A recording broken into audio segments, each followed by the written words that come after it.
on the Republican side as he takes control of the House. Well, that's going to be happening in Washington. Joining me here in New York, I've got Payne, founder of the Agenda Project, and from Ohio, Mark Mattson, founder and CEO of Mattson Money. And hello to both of you. Mark, I want to start with you. Do you think that Congress should make jobs, the issue of jobs, job number one today?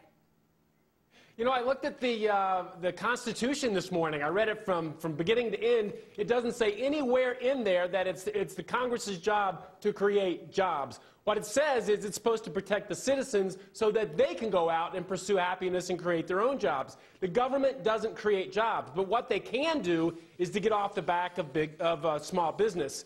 And I think that's what they're in the process of doing. This Congress, this new Congress, who has a mandate, courtesy of the Tea Party and the Republican conservatives, know that it has to reduce spending, it has to reduce taxes, it's in the process of trying to get Obamacare out of here, which it has to do because businesses realize this is a huge cost. There's 250 exemptions for Obamacare. Those businesses know it's going to cost them money. There's no entrepreneur on the planet that believes this is going to be cost neutral. So we got to get down to the business of freeing up capital for entrepreneurs. Entrepreneurs are going to put people back to work.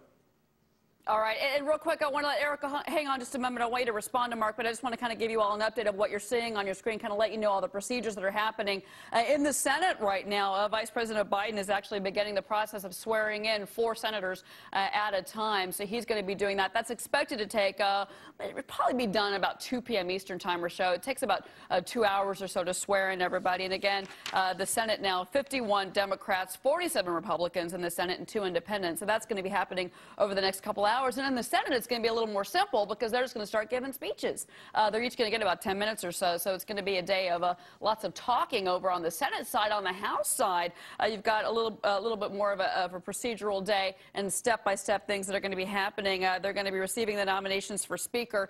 The clerk will, in about, as I mentioned, about 30 minutes from now. There's the Senate. You're looking at the Senate, but this is over in the House I'm talking about.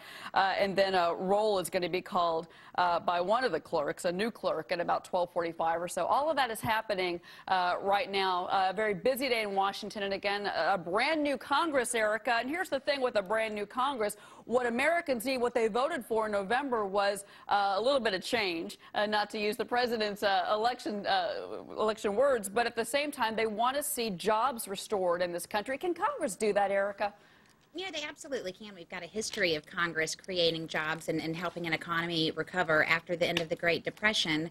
The government spent a lot of money putting people back to work, and you know it was under the guise of World War II, but in essence that was an enormous government spending program that paved the way to prosperity for the next 50 years. So Mark's right that the private sector is a critical part of this, but I think the one part that Mark has left out is that when the government says, you know, let's rebuild our roads, let's rebuild our bridges, what they do then is they go out to the private sector, they go out to private companies, and they bid that work out to them. So when the government spends $1 billion rebuilding a road, that $1 billion actually helps to spur the private market to do a lot of that work. So it's a tandem, you know, 1-2 punch. All right. Well, Erica and Mark, a lot to talk about, but in particular the issue of infrastructure, very debatable issue there. I want you both to stay with me. We're going to actually take a break right now. We're going to continue this discussion on the other side of our break. Once again, live pictures for you right now. You've got the House and the Senate ushering in a new year and a new agenda. We debate what they're going to do with that agenda and what they should do with that agenda. Coming up next on Fox Business. Stay with us. How you was where you could be found. Told them you were living downtown, driving all the old men crazy. The boys are back in town, boys are back in town. I said, the boys are back in town.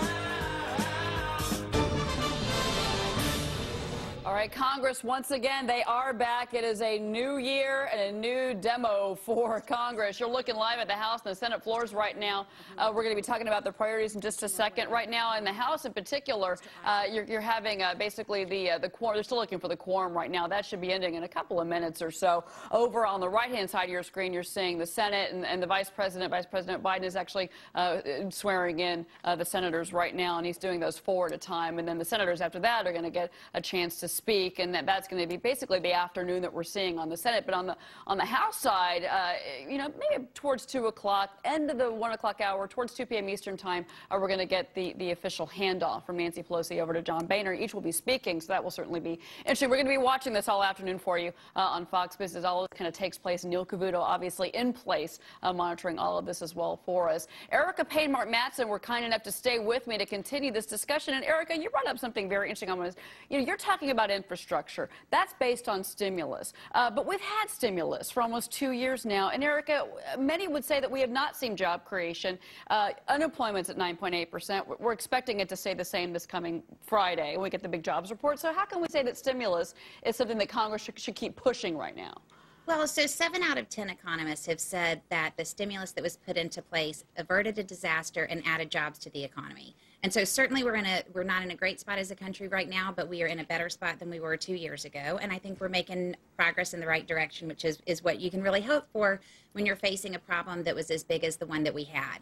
The other thing I think that we really can't ignore is the fact that China is spending about $600 billion in their infrastructure, and we want to stay the strongest country that we can and the strongest country in the world, and one way to do that is to make sure that we don't have a bridge in Minneapolis collapse when a business is trying to move their goods from one side of a river to the other side of the river. You know, these are the kinds of things that the government is responsible for, and so let's rebuild that infrastructure. Well, certainly, though, but, you know, Mark, I mean, she brought up the issue of China, and while there is a lot of infrastructure happening and building and spending happening in China, they're coming up with a middle class, which they've never had before. We're a different economy, Mark. I'm really not concerned about a bridge dumping in Minneapolis. I mean, the federal government couldn't even find a way to spend the $800 billion. They couldn't find a way to waste that much money. They still have unspent stimulus money.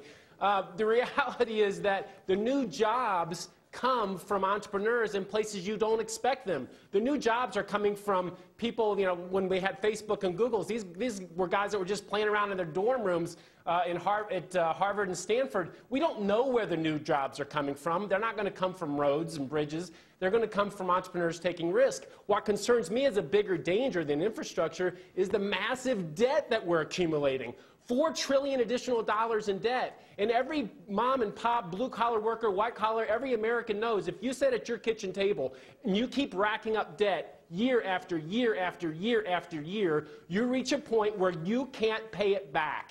And it destroys your ability to grow, it destroys your economy, and I'm much more concerned about our national debt than our infrastructure right now. And if we don't get a hold of that, that's what's going to really hold us back long term. We've got to have a balanced budget. We've got to start paying off this deficit. Okay. That's the way to make business work. Greg? Erica makes the point that 7 in 10 economists say, gee, you know, the stimulus did help. Well, of course it did. You can't dump almost $1 trillion into the economy without it having some positive effect. The problem is, invariably, and if you talk to any good economist, they'll tell you it's a short-term effect. And it creates long-term problems that we have to deal with forever, because suddenly you've added, as Mark points out, to the debt and deficit. And there's only 2 ways you can really deal with that. One is taxes, which is anti-job growth, and the other is to print more money, which is hyperinflationary. Kathy? Right, absolutely. I agree with you.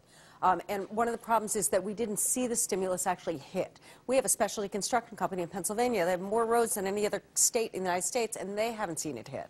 So we didn't see it hit, and a lot of the infrastructure falls upon the states and the local municipalities who are crushed under pension burdens. So they have their own issues, and they can't fix these bridges and tunnels. Look at New Jersey. And also, Erica, go ahead. So, Cheryl, I think that, that both of, y'all have made some excellent points. One is that you can't spend $1 trillion super quickly. There is unspent stimulus money, and one of the reasons there's unspent stimulus money is because the government wanted to make sure that the stimulus money was spent as effectively as it could while trying to balance the idea of getting it out there quickly. And I also think it's right that you do create a long-term debt problem that is going to need to be addressed. When I went to graduate school, I took on short-term debt because I thought that short-term debt would help me create a better life for myself, a stronger career. It's the same kind of thing in the country. But what you if can your take interest on payment short-term, eats you can up take your on, entire budget, Erica? You can take on short-term debt as long as you stay aware Erica, of the fact that you need to focus on the long term. If your debt is so enormous, like the U.S. debt is, so that you're paying about 30 to 40% of all of your money just to finance the interest payments, doesn't that ruin your ability to make any money at all? Well, you know, it depends on what you've spent the money on. So Mark brought up earlier Facebook, and Facebook now has 500 million members around the world. This has been, you know, a great driver, an innovative company. What was that based on? Well, can you have Facebook without having the internet? You can't have Facebook without having the internet. How did the internet start? The internet started as a project of the Defense Department that realized it needed to have all these different computers able to talk to each other. And so they funded the backbone of that. Erica, a little off topic, but thank you, because we're actually going to be talking about Facebook in the next piece of the show. Erica Payne, founder of the Agenda Project. Mark Madsen, founder and CEO. Madsen Money. All right, guys, thanks to both of you. We, of course, are going to